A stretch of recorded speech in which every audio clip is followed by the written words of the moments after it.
বাংলাদেশ মহিলা জাতীয় ফুটবল দলের কৃতি খেলোয়াড় তার বোন জনাব পাম্পি চাকমা এর অনুকূলে মাননীয় প্রধান উপদেষ্টার দপ্তর থেকে প্রাপ্ত আর্থিক অনুদানের চেক হস্তান্তরে যারা উপস্থিত আমি সকলকে ধন্যবাদ এবং কৃতজ্ঞতা জানাচ্ছি।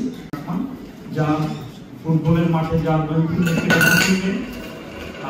বাংলাদেশি সহ সারা বিশ্বে বিভিন্ন দেশের ফুটবল প্রেমীরা আনন্দিত হয়েছে।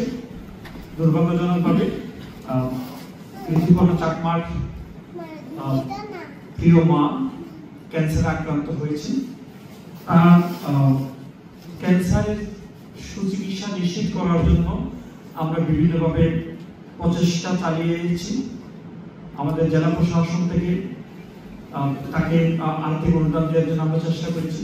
পাশাপাশি এখানকার রাজনৈতিক নেতৃবৃন্দ, সামাজিক নেতৃবৃন্দ, বিভিন্ন আঞ্চলিক পরিষদের সম্মানিত নেতৃবৃন্দ সহ আঞ্চলিক সরকারের বিভিন্ন দপ্তর এজেন্সি থেকে তাদের পাশে দাঁড়ানোর চেষ্টা করেছি। এই অংশ হিসেবে মাননীয় প্রধান উপদেষ্টার কার্যালয়ে তারা একটা আবেদন করছে। সেই আবেদনের প্রেক্ষিতে মাননীয় প্রধান উপদেষ্টা সদয় তাদের জন্য একটি আর্থিক অনুদান যার জন্য সদয় সম্মতি প্রকাশ করেছেন। সেই আর্থিক অনুদানের চেকটি আমরা আজকে যারা ঋতুপর্ণা চাকমার বোন পাম্পি চাকমার অনুকূলে আমরা